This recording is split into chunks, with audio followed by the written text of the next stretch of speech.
coming today because we are facing the most important election in American history. This will be the future of that little guy, your children, and your grandchildren. So in this year, who do we have running for president? Benjamin Harris. Who? What has he done for the people in 4 years? Nothing. Who else is running? A former president, Grover Cleveland. What did he do for the people in 4 years? Nothing. Our only hope is the candidates for the Populist Party. We are the People's Party. James Weaver from Iowa. He was a cavalry officer in the Civil War for the Union Army. Running with him is James Field, a man who was a Confederate colonel and also in the cavalry. And at the convention where I spoke in Omaha, James Weaver said, "Look, people, the war is over." And the farmers who live in Iowa and the farmers who live in Virginia have the same problems. We need to work together. Let me tell you about myself and why I'm here. My family, like many of yours, escaped oppression, poverty, and hunger. My family came from Ireland during the potato famine. My father was an activist against British rule. We came to the United States for a better life and found out the cards were stacked against us. We had no chance. I was 8 years old the last time I saw my father and my 2 older brothers. They joined the Union Army for $300 apiece, so a rich man could escape the draft. They were substitutes. That is the last time I ever saw my brothers and my father. I was 11 when my father died in Andersonville prison. 11 years old, I had a mother and 3 younger siblings I had to help support. Fortunately, my family were Catholic, and I was allowed to go to school. I went to school in New York, St. Elizabeth's Academy. I was 15 when I graduated. I got a job in Syracuse, New York, teaching, but then I found out I could make better wages in Kansas. So I left New York with a promise to send money home to my mother and my 3 younger siblings. In 1870, I arrived at the Osage Mission. I taught at a girls' academy, St. Anne's Academy, and I fell in love with the prairie. I loved to ride out on the prairie, and soon I had a companion. His name was Charles Lease. I was 19, he was 30. But we had the same dreams, our own land, our own farm. We were married in January of 1873. We were young, we were strong, we knew what we wanted, but what we didn't want was a depression. We took out a homestead in Kingman County, Kansas. We had the $10 to file our homestead claim, but we had to borrow the money for our stock, our equipment, and our seed. The bank charged us 12% interest.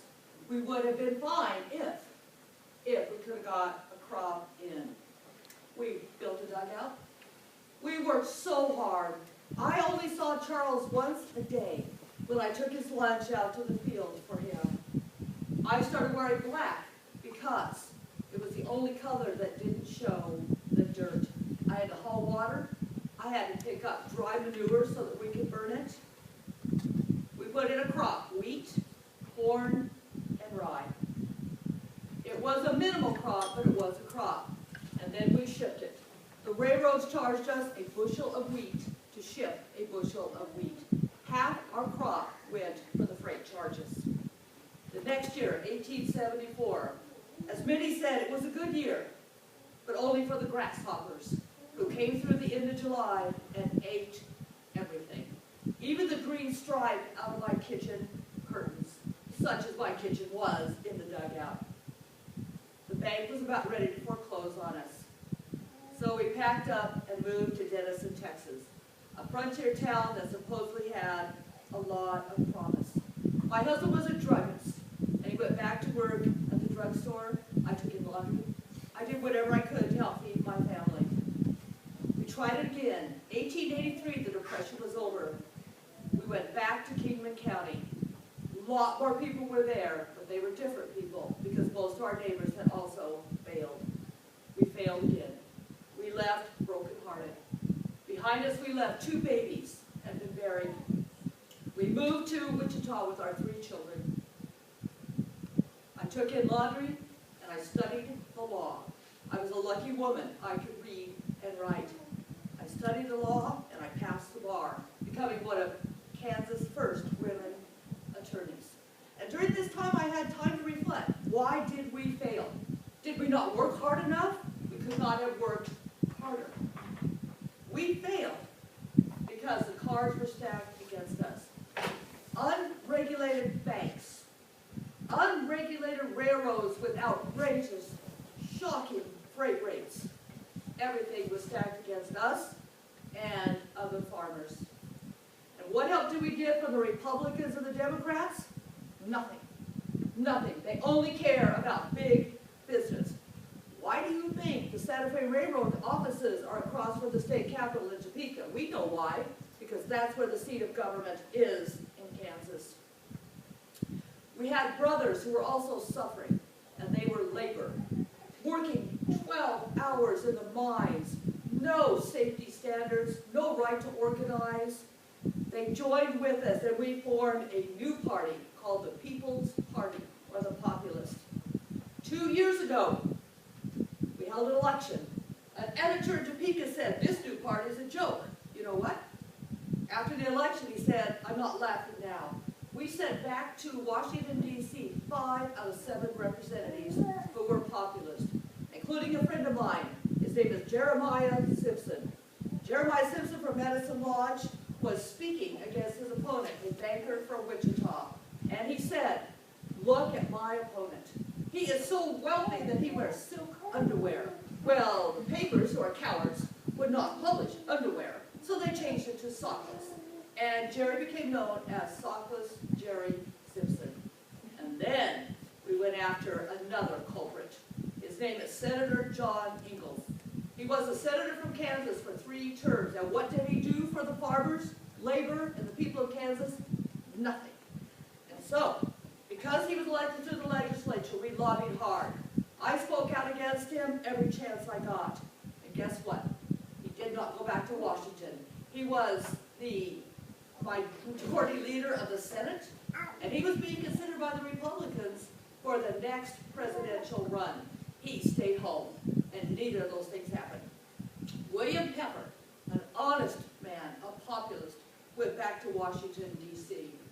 And then we met this year, July 4th, in Omaha, and we elected a wonderful candidate. The man I want you to vote for come November. And of course, this is James Weaver. Here is our poster. It says at the top, equal rights. Right. Oh. Equal rights for all. Special privilege for none. Because that's the system that we live in, where there are a few privileged, wealthy, and the cards are stacked against everyone else. On your poster, there is our platform. And this is why you should vote for the populist candidates. We want paper currency, more money in circulation.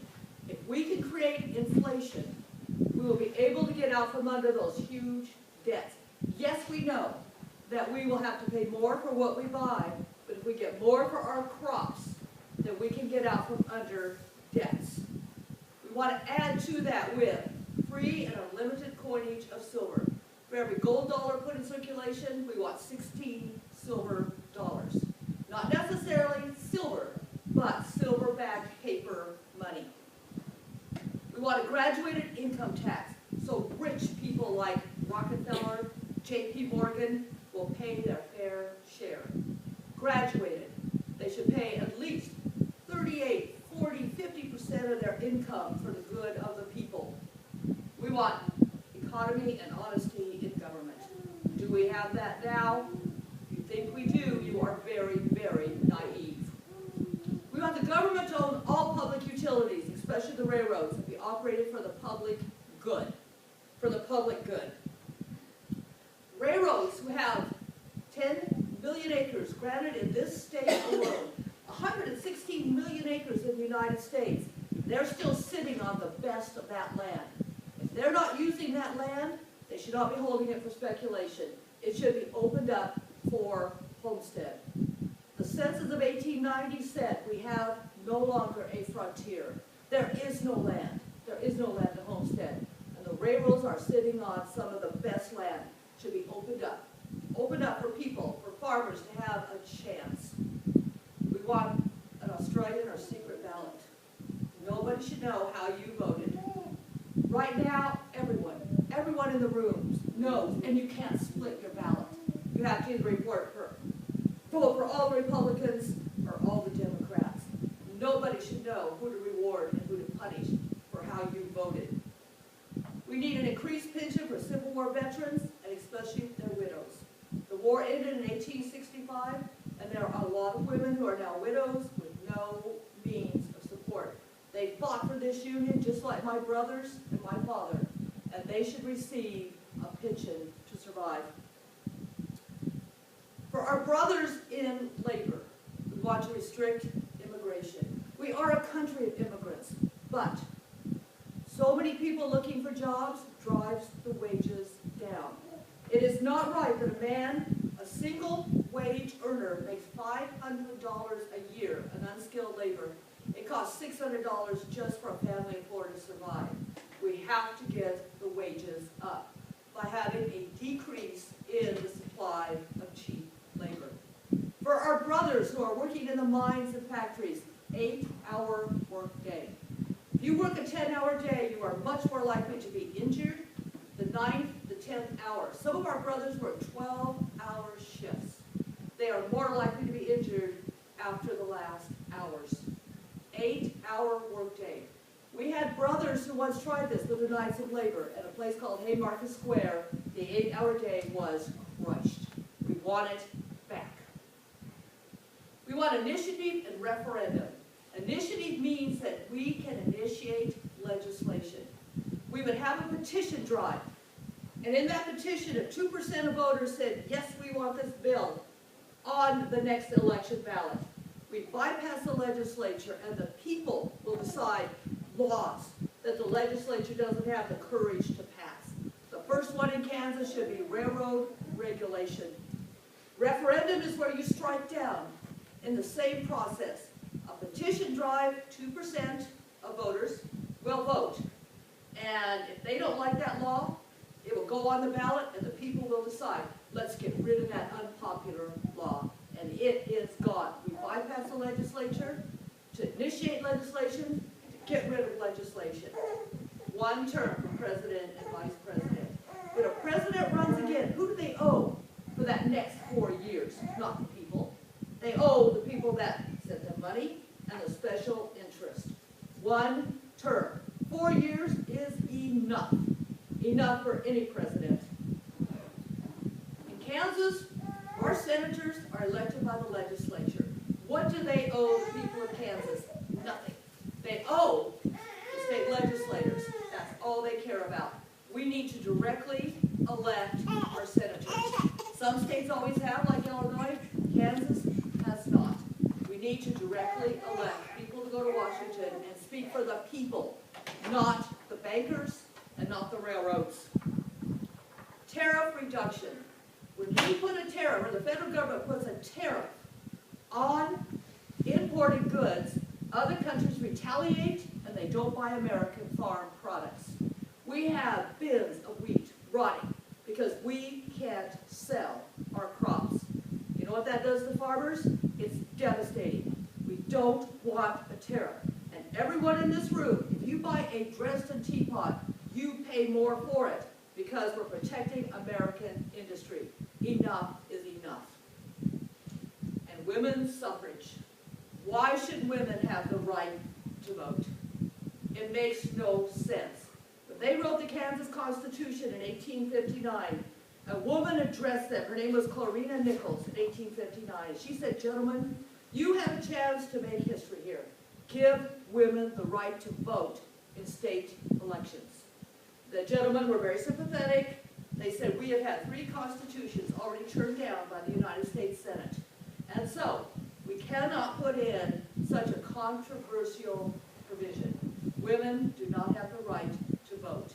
Women should. Women are the gentler faction of the society. We would be more interested in the people if we had the right to vote. Laws would be very different. These are the things that we stand for. We are the People's Party, and I am here today to ask you for your vote for our candidates. James Weaver for president, and with him runs James Field for vice president. 5 men, farmers who understand the people. And what I want you farmers to do, you need to raise less corn and more hell. That's what we want. Vote for us come November. Thank you.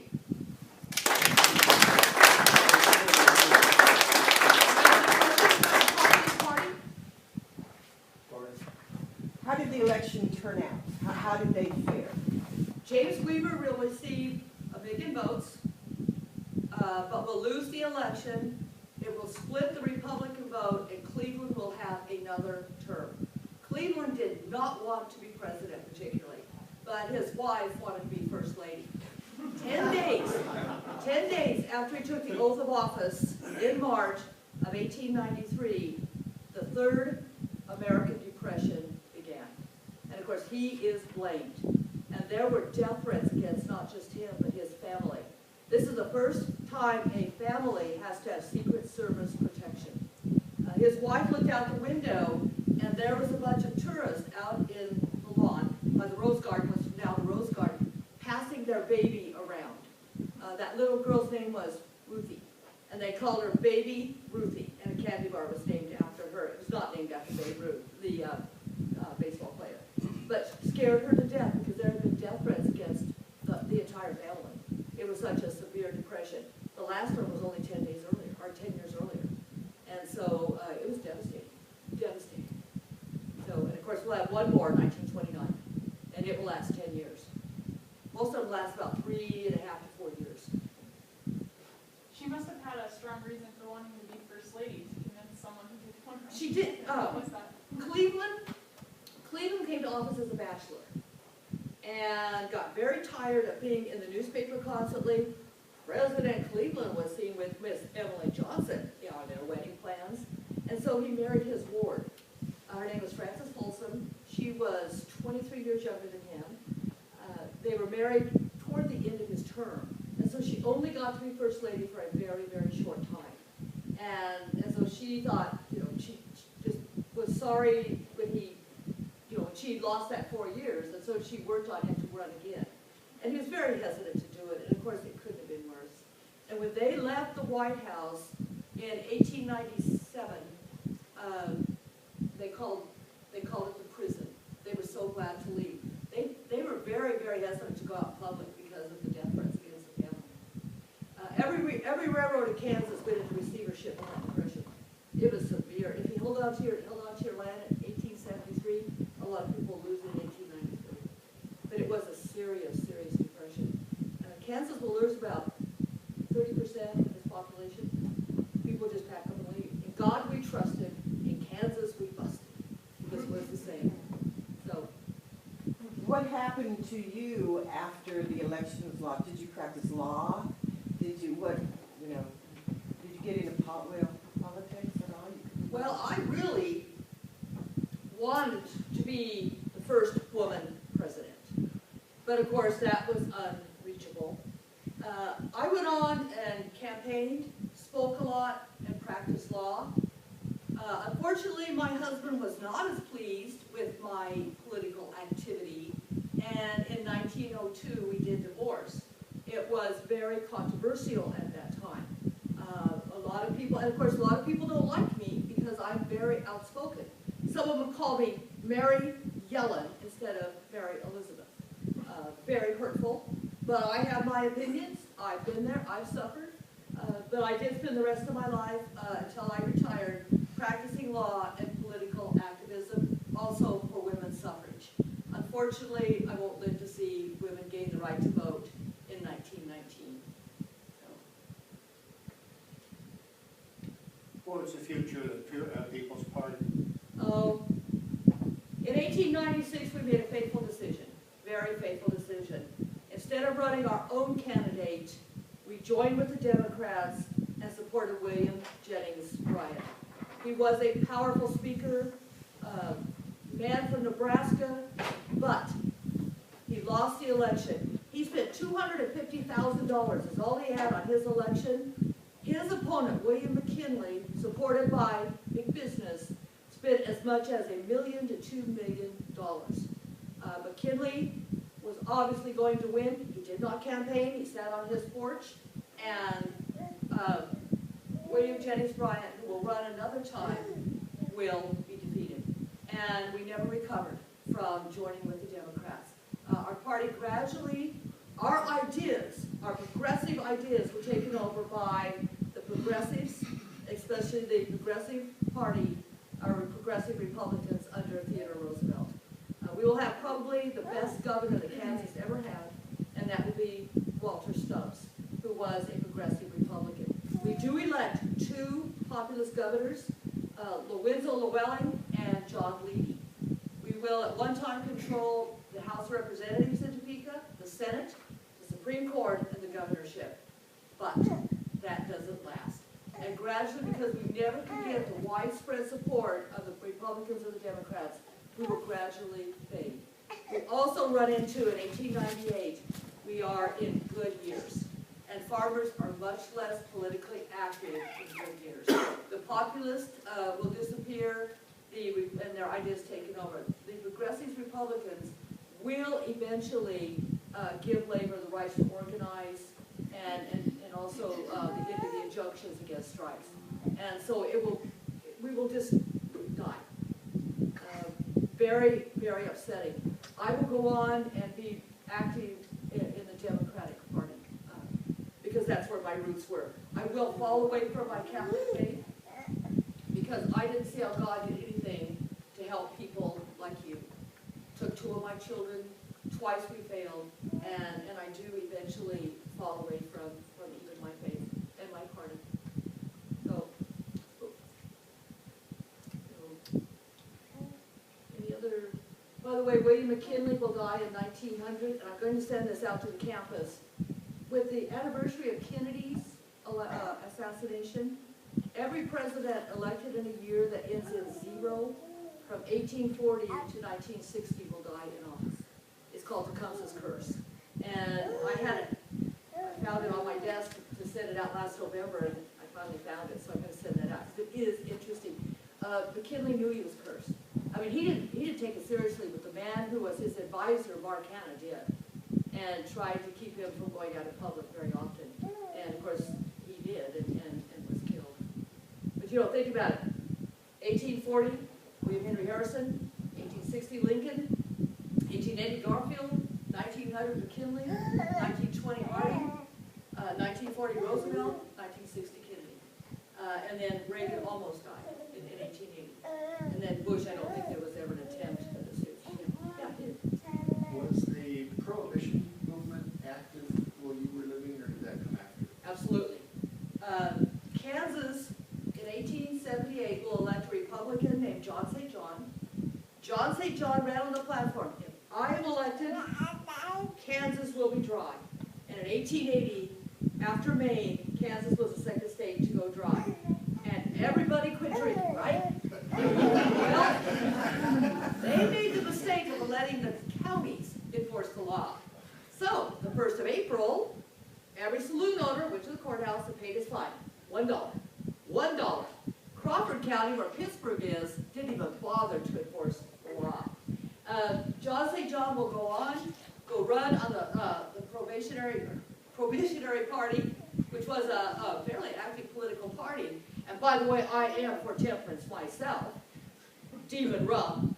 But he will run, and shocking, he will split the Republican votes, and we will have the first Democrat elected to president, Grover Cleveland, since the Civil War. We will not have another one until Wilson. But he split the votes. People were so angry in St. John County that they changed the name of their county to Logan County because we had a Democrat in the White House. Yeah, but and of course that movement begins. That was the other question when they wrote the Kansas State Constitution in 1859, was the idea, should Kansas be dry from the beginning? And it was close, and they voted no, that Kansas would not be dry. But Kansas was dry from sort of dry, from 1880 till 1948. By the way, in this area, one of the big speakeasies was Froggy's, which was in the tunnels in Ellerwood. They would call and tell the Martin County Sheriff, we're going to raid Froggy's. And 5 times, they came out for Topeka, guess what they were serving? Lemonade, iced tea, and coffee. Well, the 6th time, they didn't call. And they arrested, I think, 38 people down in Froggy's, which was the speakeasy in Ellerwood. So, yeah, but Prohibition, and of course, you know how they got that amendment through, women's right to vote. There were 4 million men in the service during World War I, and another about 4 million who've been moving, that moved for jobs. So as all this is going on, they snuck those in, and men came back and said, excuse me, I didn't know anything about this. So it was an unpopular law, and probably the most violated law, one of the most violated laws I think we've ever had. So. Anything else? For Mary Elizabeth or McCaffery? Was William Allen White involved in the politics of that? Funny you should ask. William Allen White, as you know, is the editor from Emporia, and a lot of his editorials were picked up and published in big newspapers like the New York Tribune. And he wrote an editorial, "What's the matter with Kansas?" You know what was the matter with Kansas? The damn Populist. And there was a rally in Emporia, and he wrote the editorial that they're going to ruin this country. And then later, he became really one of the spokesmen for the Progressive Republicans. And really, the Progressive Republicans had a lot of the same ideas. It's just they were recycled, like we see in politics a lot, and repackaged, and then there were the ideas of the progressives, or the Progressive Republicans. And I think it's very interesting that the word progressive has come back. That more now with the Democrats, that these are the progressive ideas. Recycle the word with a whole new kind of liberal meaning, because that's what the populists consider radical. And what didn't help the populist cause was they attracted socialists, don't use the word communist until 1920, socialists and anarchists. And so then they received the image of being a radical philosophy, a radical party, because of the just a few that were very outspoken socialists and anarchists. So, yeah, William Allen White became, and if you'd have walked down the streets of New York, if you were literate, you probably had heard of it, because so many of his editorials about progressivism were picked up by those big newspapers. Also in 1906, if you walk down the street anywhere and said, what are the 3 most progressive states? You know what you've been told? Oregon, Wisconsin, and Kansas. And a lot of laws that were finally passed in Washington, D.C. were originally passed in Topeka under basically William Stubbs. Progressive ideas that were picked up and then passed at the federal level. Because it had to come from the federal government, because state law is subservient to federal law. So. And as Peter, I was going to get him. I really intended to. Peter, how do we know this purple bottle was made before 1905? What did you say? The lead content. I know. I can't get him. I tried. So, and I don't know, Peter's our journalism instructor. So, and this guy over here, cowboy, that's my father. Yeah, I'll get him one of these days. I'll cut him some. So, anyway, if you have no more questions, appreciate coming. Eat. Should we eat lunch? Linda,